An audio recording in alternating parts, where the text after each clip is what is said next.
안녕하세요. 마라나타 캐나다 교육교회의 조롬입니다.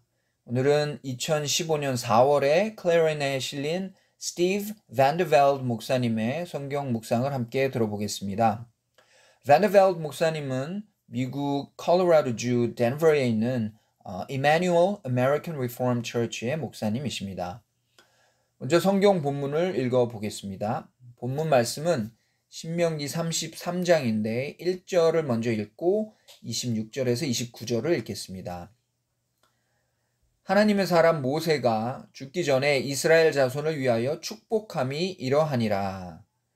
여수르니여 하나님과 같은 이가 없도다. 그가 너를 도우시려고 하늘을 타고 궁창에서 위엄을 나타내시는도다.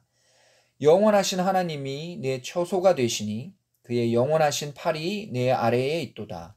그가 내 앞에서 대적을 쫓으시며 멸하라 하시도다. 이스라엘이 안전히 거하며 야곱의 샘은 곡식과 새 포도주의 땅에 홀로 있나니 곧 그의 하늘이 이슬을 내리는 곳에로다. 이스라엘이여 너는 행복한 사람이로다. 여호와의 구원을 너같이 얻은 백성이 누구냐?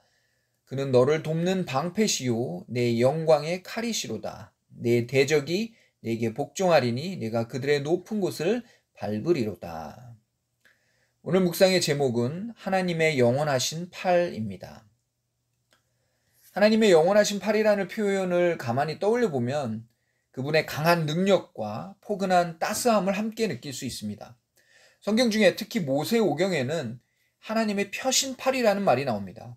여기서 우리는 그분의 능력을 볼 수 있습니다. 왜냐하면 하나님의 펴신 팔은 심판의 팔이기 때문이죠. 출애굽기 6장 6절에서 하나님께서 말씀하시길 내가 편 팔과 여러 큰 심판들로서 너희를 이스라엘을 애굽 사람들에게서 속량하시겠다고 하셨습니다. 실제로 하나님은 10가지 재앙을 내리시고 바로와 그의 군대를 홍해에 수장시키심으로써 그분의 팔로 놀라운 능력을 행하셨습니다.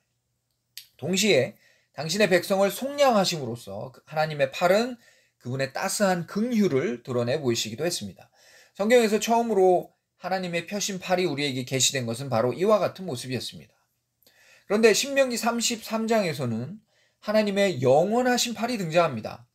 출애굽기에서는 하나님께서 그분의 백성을 구원하시기 위해 그분의 팔을 펴셨음을 분명히 보여줍니다. 그러면 그 후에는 어떨까요? 하나님의 팔은 계속해서 구원의 역사를 이루실까요?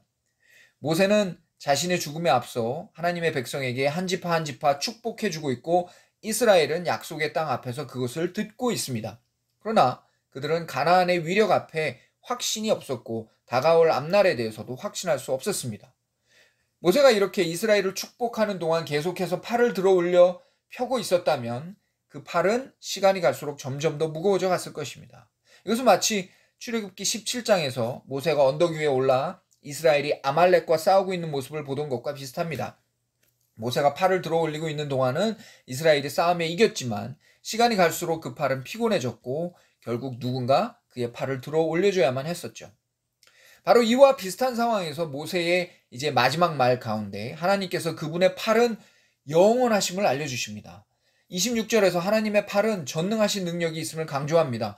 여수르니여 하나님 같은 이가 없도다. 그가 하늘을 타고 궁창에서 위엄을 나타내시는도다. 그리고 동시에 이 말에는 하나님의 팔에 따스한 긍휼이 담겨 있다는 사실도 강조합니다.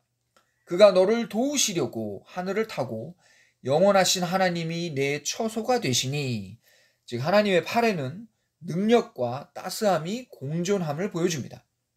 이 팔이 누구에게 나타났습니까?